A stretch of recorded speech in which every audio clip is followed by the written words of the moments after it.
No. We're going to move the show right along. You ready for more show? Yeah! Here's one of the nicest guys I've ever met. Unlike you two fuckers. This guy, and a funny guy, and I'm sure you're going to enjoy him. Put your hands together for Jake Wolpert, everybody. He has a few friends here.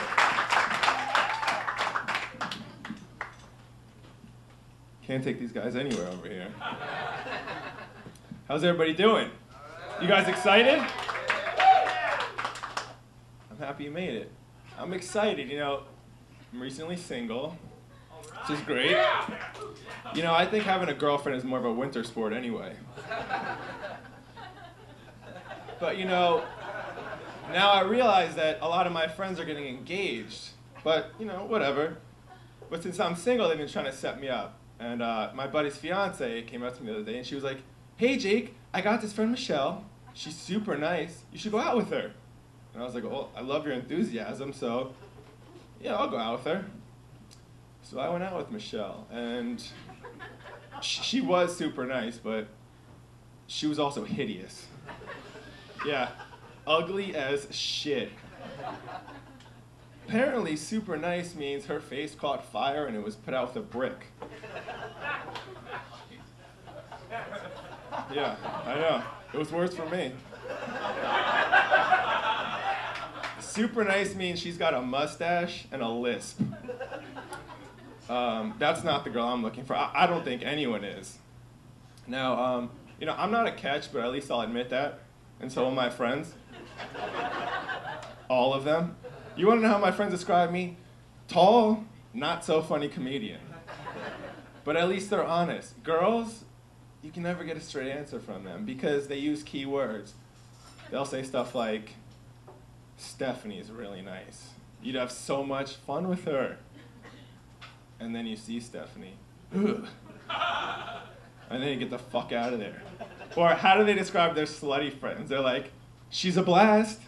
She's down for anything. And she's never had a boyfriend." And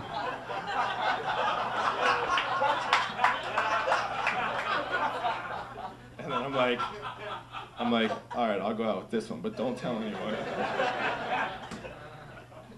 But it seems like lately I've been getting set up with the biggest train wrecks because girls are smarter now. They use better words to describe their friends. Now they say stuff like, "Well, some people don't like Danielle, but that's because she's an acquired taste. She just gets a bad rap."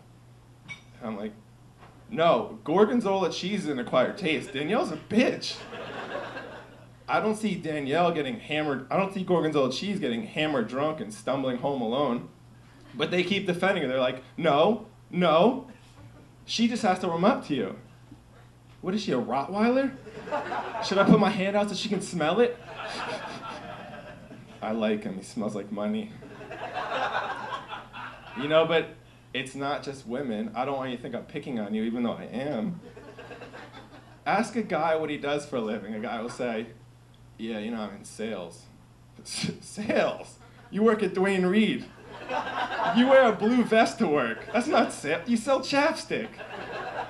Or my personal favorite, a guy will say, "Yeah, I'm an aspiring musician. I'm in a band." "Oh, so you're unemployed. You don't have a real job." Aspiring is just a fancy word for broke. I mean, if you're an aspiring musician, I'm an aspiring lottery winner. But at least I've won a few scratch-offs. You just have a mediocre MySpace page. And for the record, nobody wants to hear your acoustic version of Born This Way.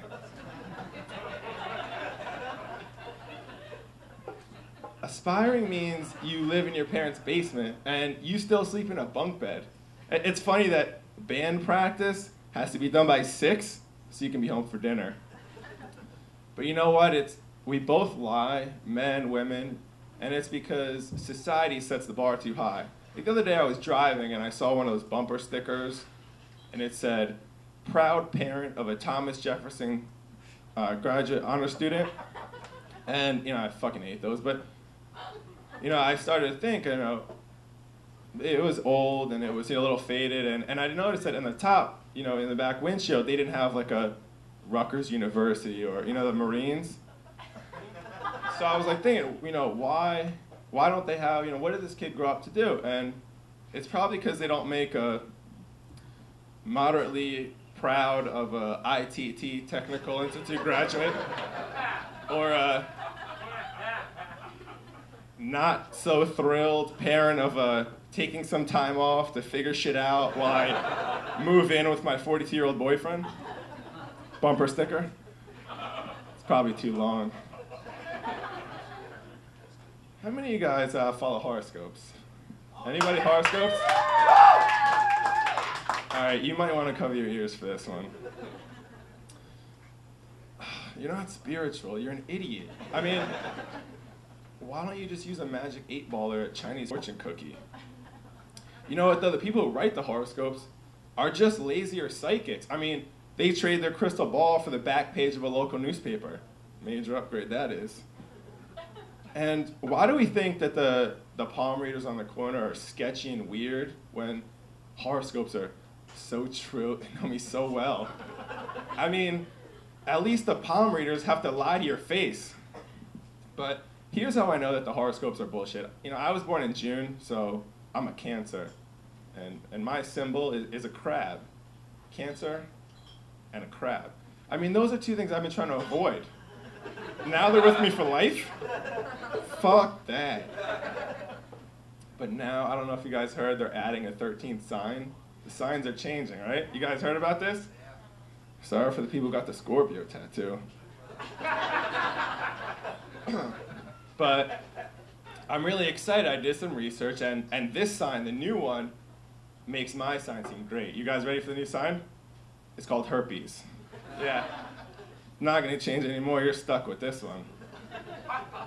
God, imagine that. You think anyone would get that tattoo?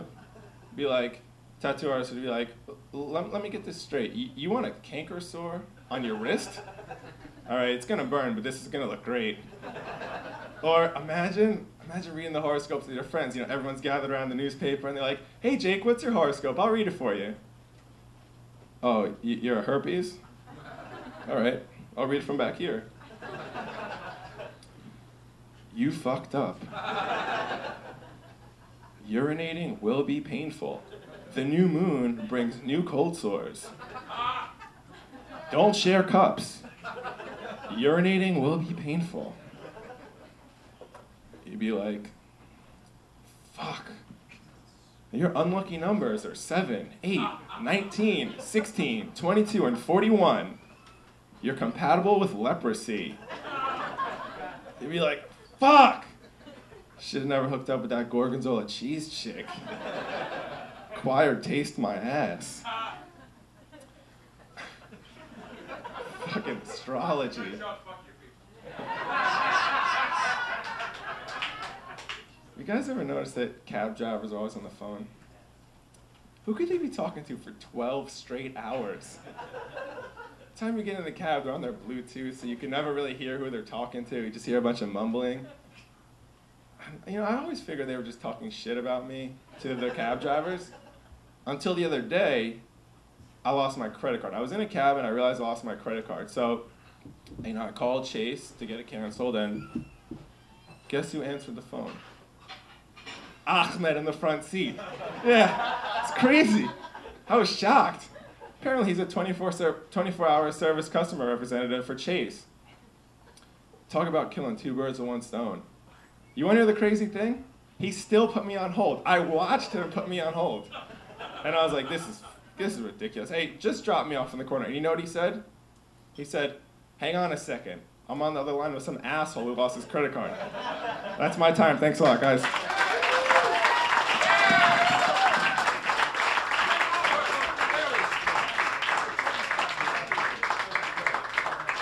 Jake Wolpert, everybody, huh? Come on! Those are some good new jokes I haven't heard.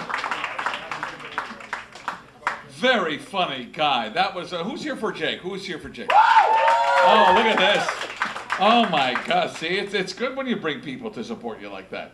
That's great. And you all thought he was just crazy for doing this. But here he did it. He was great, right? One more time for Jake Wolpert. Great. We have more show for you. Are you ready for more show? You guys are a great crowd. Thanks so much. We're going to move things along now. Oh my God, this is great. It's been a pleasure to have this fella in the class, as well as his brother, who's a bit of a pain in the ass. But this guy was a very funny guy, and you're